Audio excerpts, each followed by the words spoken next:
పంచాయతీ ఎన్నికలపై కసరత్తు మొదలుపెట్టింది తెలంగాణ ప్రభుత్వం. రిజర్వేషన్లపై ఫీల్డ్ సర్వే చేయాలని అధికారులను ఆదేశించింది. ఎన్నికల ప్రక్రియ ఇప్పటికే ఆలస్యమైందని భావిస్తున్న ప్రభుత్వం మరో 20 రోజుల్లో సర్వే పూర్తి చేయాలని సూచించింది. అన్ని అనుకున్నట్లు జరిగితే జూన్ 2వ వారంలో పంచాయతీ ఎన్నికలపై ప్రభుత్వం తుది నిర్ణయం తీసుకునే అవకాశం ఉంది. తెలంగాణ రాష్ట్రంలో స్థానిక సంస్థల పాలక వర్గాల గడువు ముగిసి ఏడాది దాటిపోయింది. దీంతో 15వ ఆర్థిక సంఘం సిఫార్సుల కింద పంచాయతీలకు కేంద్రం కేటాయించిన నిధులు ఆగిపోయాయి.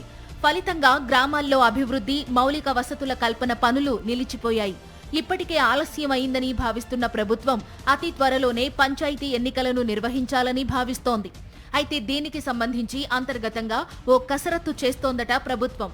రిజర్వేషన్ల అంశం, పథకాల ప్రభావం గ్రామాలపై ఎలా ఉందో తెలుసుకునేందుకు ఈ సర్వే నిర్వహిస్తున్నట్టు తెలుస్తోంది.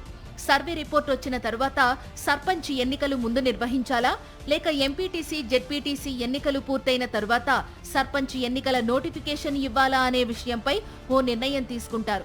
ఈ రిపోర్టు వచ్చేలోపే 42% రిజర్వేషన్లను అధికారికంగా అమలు చేసే సాధ్యాసాధ్యాలపై కసరత్తు చేయాలని అధికారులను ఆదేశించిందట ప్రభుత్వం. ఇతర రాష్ట్రాల్లో ఎక్కడైనా అమలవుతున్నాయా, అమలైతే అక్కడ ఫలితాలు ఎలా ఉన్నాయి లాంటి అంశాలపై పూర్తిస్థాయి రిపోర్టు రెడీ చేయమని అధికారులకు అంతర్గతంగా సూచించినట్టు సమాచారం. మరోవైపు రిజర్వేషన్ల అంశంపై కేంద్రం సానుకూలంగా స్పందిస్తుందని ఎదురు చూస్తున్న ప్రభుత్వం ఒకవేళ సానుకూలంగా స్పందించకపోతే పంచాయతీ ఎన్నికల ప్రచారంలో దాన్నే ఓ ఆయుధంగా మలుచుకునే ఆలోచన చేస్తోంది. ఇప్పటికే రేపు మాపు అంటూ పలుసార్లు ఎన్నికల నోటిఫికేషన్ వాయిదా పడింది.